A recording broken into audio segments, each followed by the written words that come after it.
Umat Islam ini menang bukan karena jumlah, tapi kita menang karena Allah bantuin kita. Kalau kita banyak berbuat dosa, akan turun azab Allah. Kita ini ngundang azab Allah. Di negeri kita lihat mayoritas kaum muslimin itu menantang perang Allah Subhanahu wa taala. Antum tahu dosa riba? Dosa riba. Sebagian umat Islam rumahnya riba, motornya riba, mobilnya riba, HP-nya riba, usahanya riba. Dan mereka, Allah, antum kalau tanya yang kerja di bank konvensional, rata-rata muslimin muslimah. Mereka, Ustaz, emangnya nggak boleh? Subhanallah. Di surat Al-Baqarah ayat 185 dan selanjutnya. Iya, 185 mungkin, kalau anda nggak salah. Allah mengatakan, ya ayyuhalladzina amanu ittaqullah. Wahai orang-orang yang beriman, lihat ayat ini sama persis dengan Al-Maidah 51. Supaya antum tahu, jangan cuma berjuang untuk Al-Maidah 51, tapi kita berjuang untuk Al-Quran semuanya. Allah mengatakan, ya ayyuhalladzina amanu ittaqullah. Wahai orang-orang yang beriman, bertakwalah kalian kepada Allah. Wa dharu ma baqiya minar riba in kuntum mu'minin. Dan tinggalkan sisa-sisa riba itu. Kita banyak yang nggak tahu, lalu kita berbuat riba. Allah perintahkan sisa-sisanya tinggalin semuanya. In kuntum mu'minin, kalau kalian beriman. Fa in lam taf'alu fa'dzanu biharbin minallahi wa rasul. Kalau kalian tidak meninggalkan riba, maka umumkan, ketahuilah akan ada peperangan antara Allah dan Rasulnya bersama kalian. Kita ini umat Islam ngundang tuh azab Allah. Rasul sallallahu alaihi wasallam mengatakan, man tashara zina war riba fi qaumin illa ahalla alaihimul adzab. Tidaklah riba dan zina tersebar merajalela di sebuah negeri kecuali mereka telah menghalalkan azab Allah turun. Ngundang, sini azab Allah suruh turun. Dan itu yang kita lakukan. Umat Islam meremehkan dosa riba, jemaah.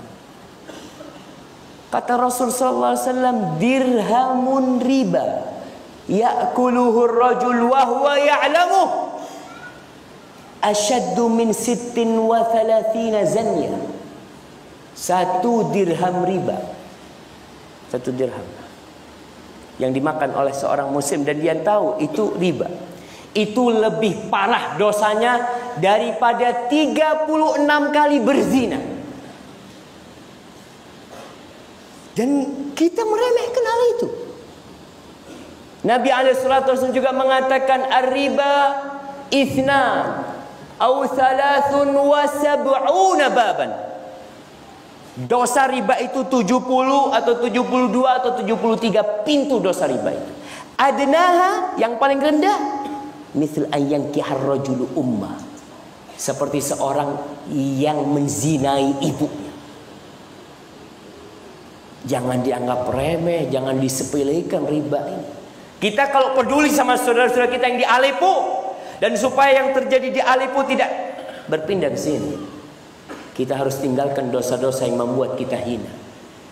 Dan riba salah satu dosa yang membuat umat Islam kalah. Saudara kita dibunuh di Aleppo, kita hanya bisa, jangan dibunuh, sini, anak bawa ke sini. Kita nggak bisa ngelawan, nggak bisa melarang mereka membunuh, tapi kita hanya bisa menyebabkan orang-orang keluar dari Aleppo sana.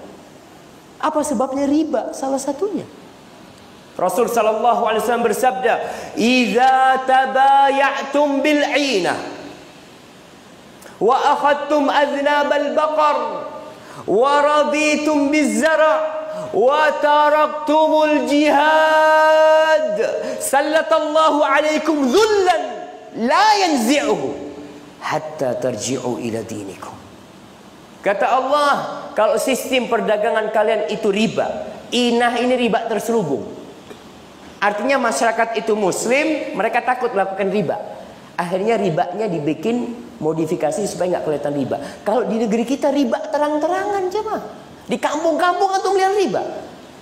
Orang yang pakai motor ada bawa kitab riba dia.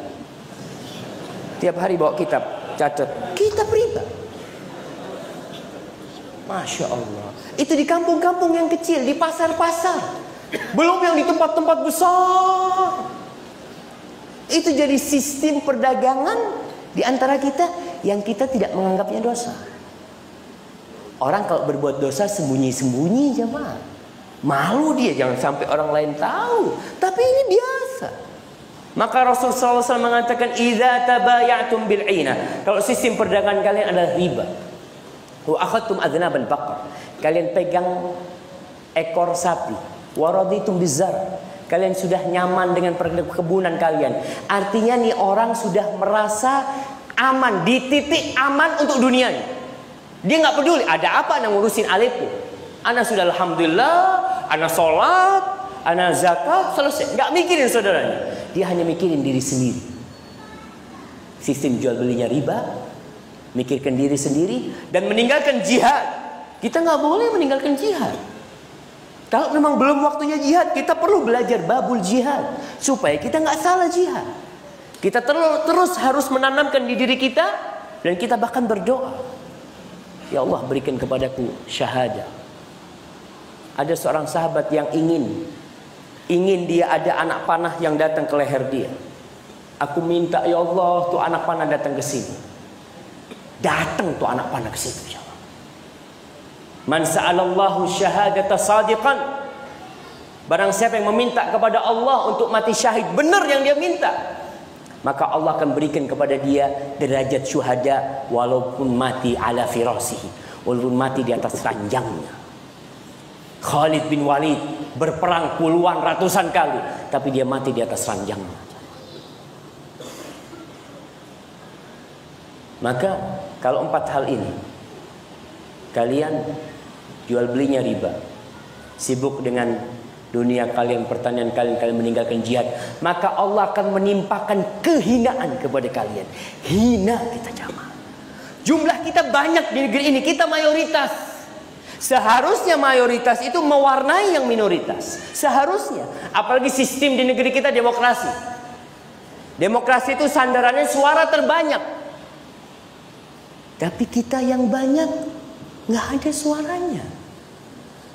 Kebijakan-kebijakan seakan-akan tidak memihak yang banyak. Karena kita memang hina. Ghutha'un ka ghutha'is sayl. Seperti buih di lautan. Allah akan menimpakan kehinaan kepada kalian. La yanzi'uhu. Dan kehinaan itu tidak akan dicabut. Sampai kapan? Hatta tarji'u ila dinikum. Sampai kalian kembali kepada agama kalian, balik kepada Al-Quranul Karim, balik kepada sunnah Rasul SAW. Tumbuhkan keimanan, ajarkan tauhid, ajarkan Al-Quran, ajarkan tafsir kepada umat.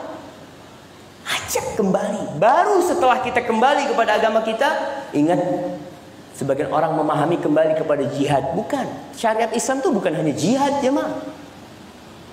Syariat Islam itu bermula dengan Bismillahirrahmanirrahim, ditutup dengan minal jinnati wan nas. Itu semua syariat Islam. Hadis-hadis Rasulullah SAW. Islam agama yang sempurna. Yang dagang, dagangmu harus Islam. Yang sekolah, lihat sekolahmu harus Islam. Yang berkebun, ingat berkebunmu harus yang Islam. Semuanya harus belajar agama, kembali ke rumah Allah, dekatkan kepada Allah, belajar lagi, ajak tetangganya. Jangan membiarkan kemungkaran terjadi. Kalau yang setiap orang di masjid ini pulang dari masjid berdakwah, balighu anni walau ayat, sampaikan dari aku walaupun 1 ayat. Dia pulang dari sini besok nyampaikan kepada temannya, ana tadi malam dengarkan khutbah, ana dengarkan pidato. Engkau mau dengarkan? Ada beberapa poin yang penting. Sampaikan. Nanti temannya akan menyampaikan lagi, karena kita tahu manusia itu semua berada dalam kerugian kecuali yang punya 4 sifat. Illal ladzina amanu wa 'amilus shalihat wa tawashaw bil haqq. Kalian harus saling mengingatkan kepada kebaikan.